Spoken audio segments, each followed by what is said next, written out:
Gypsy feet will wander, gypsy feet will stay. Neither love nor thunder can ever make them stay. I can tame a heart so wild like a jungle drum it beats. Where you're born a devil's child with restless gypsy feet. Gypsy feet keep dancing to the tune of violence. Just like devil prancing, you dance away your sense. If I could tame your restless heart, would make my life complete. But I can put an anchor on your gypsy feet.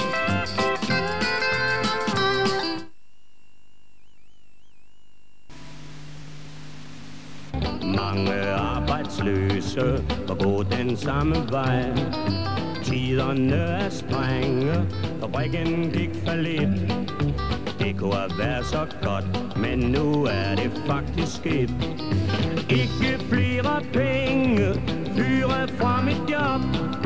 Jeg er helt uskyldig, fabrikken holder op. Jeg har slidt og slæbt for dem, nu har de sagt stop. Ikke flere penge, fyre fra mit job.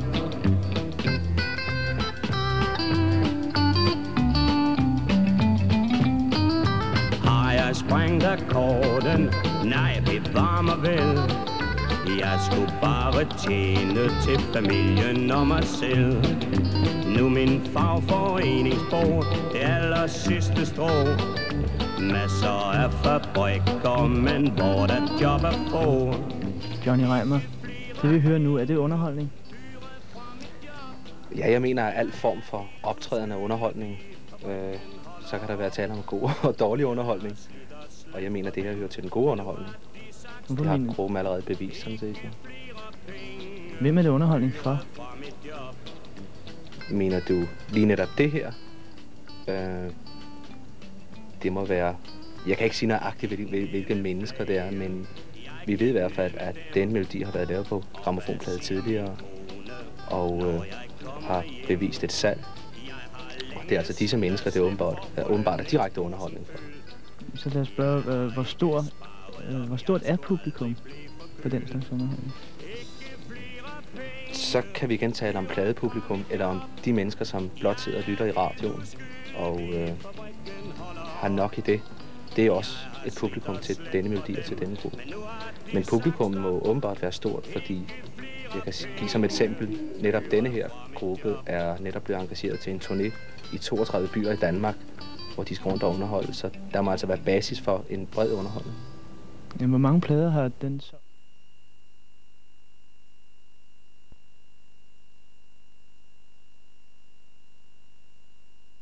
Jeg ved, hvor glad man er for den genre overalt i Danmark.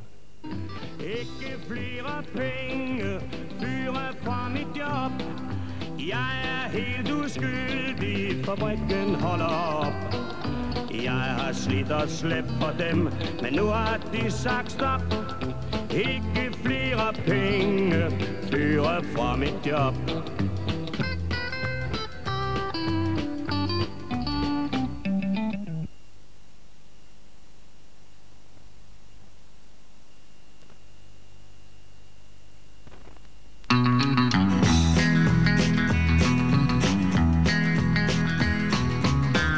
Smalle gader, høje huse, travle mennesker mellem grå facader. Nogen vil mene, det er et kedeligt syn, men jeg ved, jeg bor i den bedste del af byen. Jeg vil bo på Vesterbro, mellem folk, jeg kan lide folk, jeg kender, gamle venner. Jeg vil bo på Vesterbro. Her er alting jævnt og enkelt. Kom, gå en tur med gennem Istedgade. Små butikker, mennesker der tør le og se på frække damer i en lun café. Jeg vil bo på Vesterbro, mellem folk. Jeg kan lide folk, jeg kender, gamle venner. Jeg vil bo på Vesterbro. Det var jo her, jeg fik øjnene op for pigerne. I porten til nummer 17 gav en tøs mig et kys. Kvarteret her var vidne til min største, allerførste unge kærlighed. Og jeg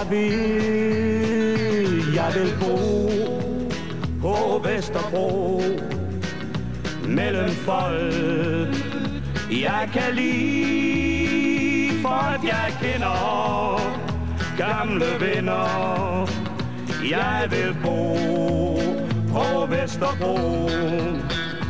Vesterbro, Vesterbro, der er folk. Jeg kan lide folk, jeg kender, kære venner. Jeg vil bo på Vesterbro. Vesterbro, Vesterbro, der er folk. Jeg kan lide. Men sig mig, hvor meget forloren romantik er der den sang? Er der overhovedet nogen af jer, der bor her på Vesterbro? Ja, vi er alle sammen født og opvokset på Vesterbro, så man kan nok sige, at vi går ind for den med liv og sjæl. Men nu er det kun mig, der bor på Vesterbro. Du har mistet oprindeligt masterbåndene til den her sang, og de blev stjålet på Vesterbro. Ja. Så har der ikke ret meget til idyl tilbage, som der står noget om i sangen. Nej, det behøver ikke være en fra Vesterbro, der har stjålet det jo. Det ved vi jo ikke noget om. Det blev stjålet dagen før, at jeg skulle til Oslo og have det produceret til grammofonplade. Så forsvandt både min taske og min kassettebånd og det hele fra bilen. Så det var lige før den blev meget forsinket. Hvordan fik I så lavet pladen? Ja, det viste sig, at da jeg tænkte efter, havde Shano, han havde fået en amatørkopi til sin båndoptager, for han kunne lytte på den, mens jeg var på ferie. Og den kunne vi så bruge til at få lavet plade efter.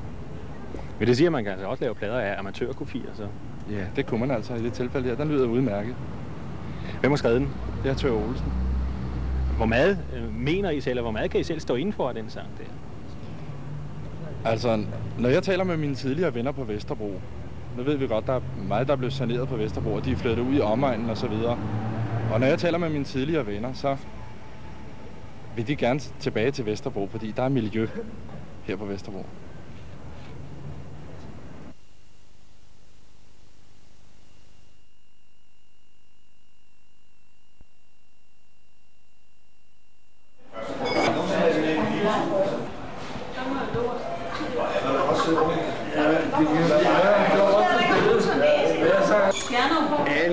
Alice, nu er den her.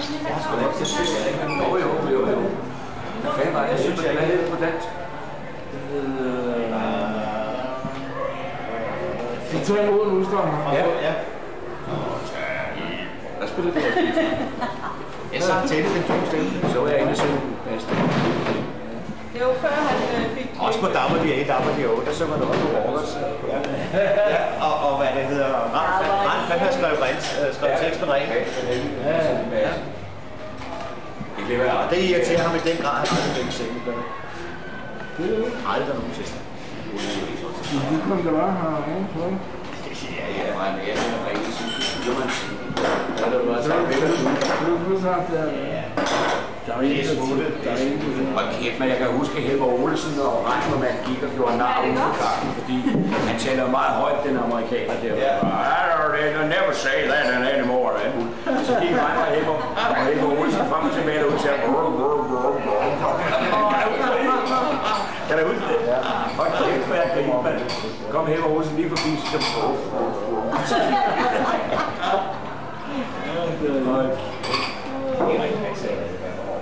det gør alle amerikanere. Ja. Det er fordi, det er så mange, det er nødt til at bruge folk for at blive hørt. Det er sammen.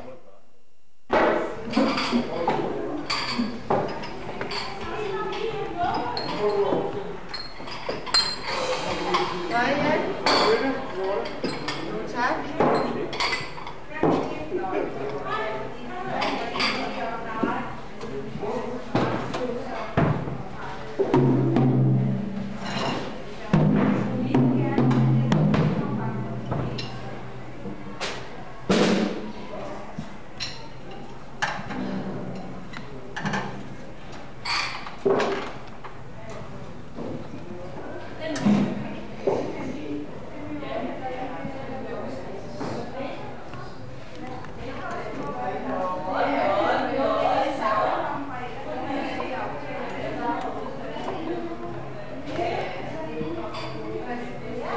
Onkel Bunke.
Til nummer 17, 18, 19 og 20 er vinterdag. Rettigheder herude til den største allerførst. Og med kærlighed, og jeg vil, jeg bor over Vesterbro. Derfor jeg kan lide folk jeg kender og gamle venner. Og Vesterbro, Vesterbro, Vesterbro, der er koldt foldet. Jeg kan lide folk jeg kender og barnsesvenner. Jeg vil bo på Vesterbro, Langebro, Dybelsbro. En Øresundsbro.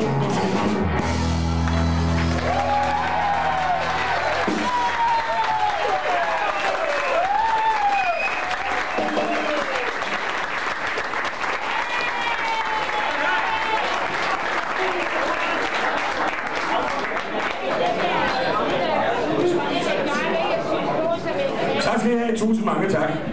Det var vidunderligt med det der kæmpe bifald lige efter det første nummer. Jeg gad vide, hvordan fanden det lyder, når alle klapper på én gang på samme tid. Må jeg høre om det?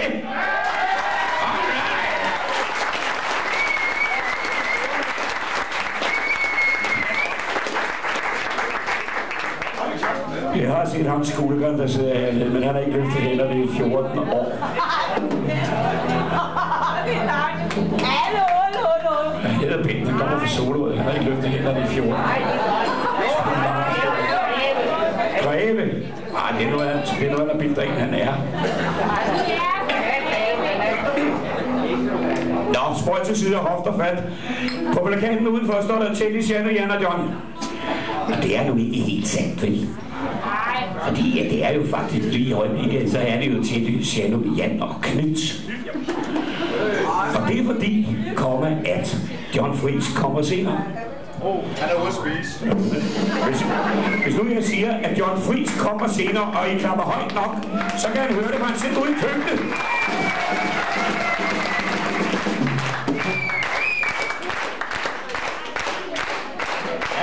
Ja, han kommer kun kort. I mellemtiden har vi så her, en damer her, på min venstre side, bassisten, han hedder Knud Henriksen.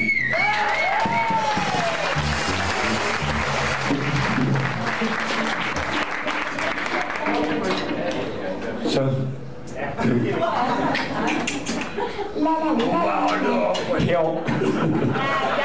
Herovre på sin mave hængende et instrumentarium i rød farve, mine damer og herrer.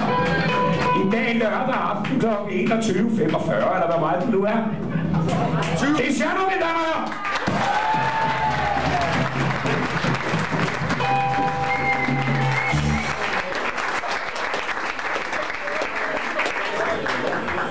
Ja, jeg tør næsten ikke sige det.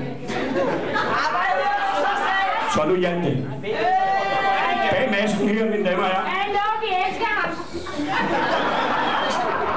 Jan Pedersen.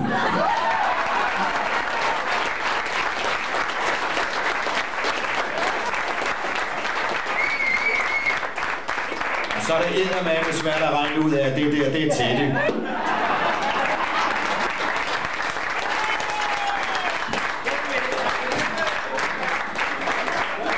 Alright.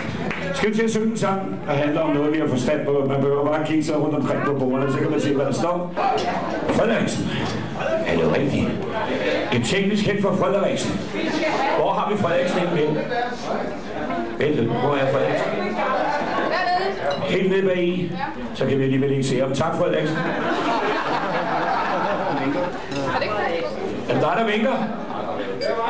Nå, jeg så bare, det var en sær bevægelse.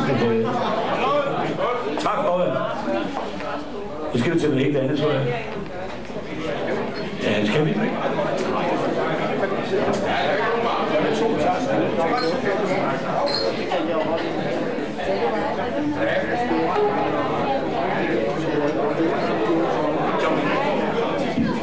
Nå. Jeg kan jo ikke stå her, der skal jo ikke flere tekniske held lige nu. Så præsenterer vi Shano i stedet for. Shano, mine damer og herrer, kaster sig ud med sandt dødsfarligt nummer, der hedder Jumping, ifølge ham selv. Den hedder faktisk The Old Song.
du skal lade være med at pege fingre for.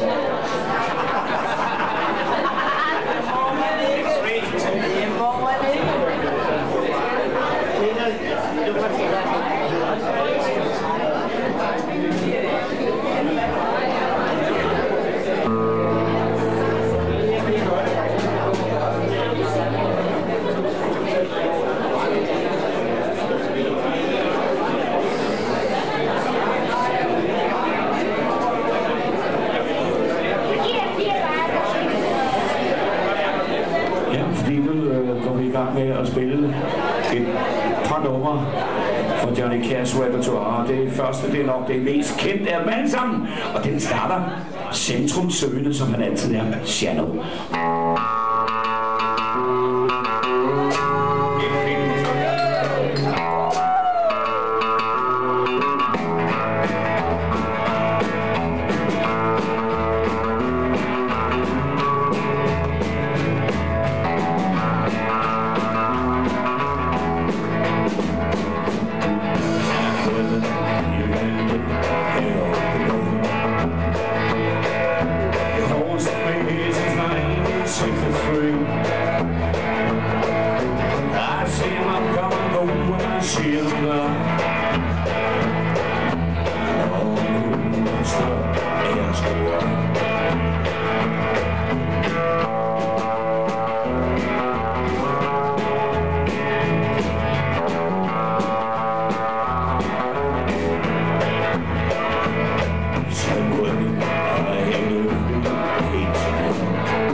Tak skal I have. Tusind mange tak.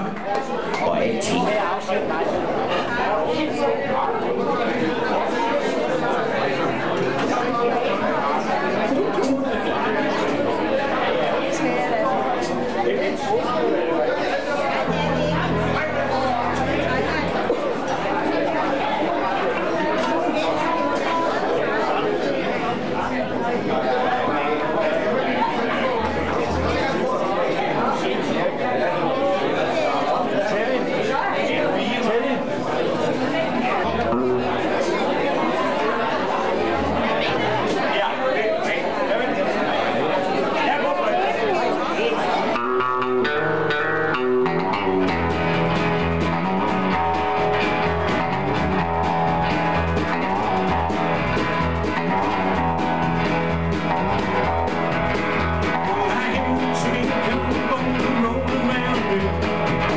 See the sunshine, know the wind, stop fools and time keeps right on.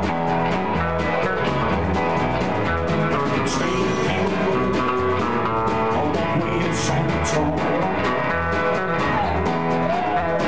I was just a baby, mama told me so. Always be a good boy and never play the gun. Shot ain't real, just a one shot. I hear the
du er eftersøgt. Kan du så komme herop?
Så er det her igen. Ja. Nå. Som vi nævnte i indledningsvis, var det sådan, at plakaten hed Teddy, Shano, Jan og John. Og det er nu en realitet, mine damer og herrer. Nu er det Teddy, Shano, Jan og John, fordi nu har vi John Friis på bas.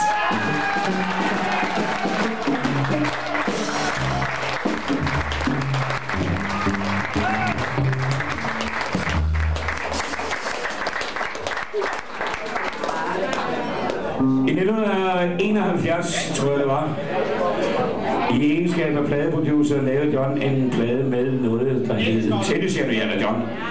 Og så lavede han også en plade med Eddie Skoller, som Shano så rigtig siger. Det er noget med, at han badrette våde, sådan noget. Det er helt skidt med det, hvad jeg vil fortælle nu.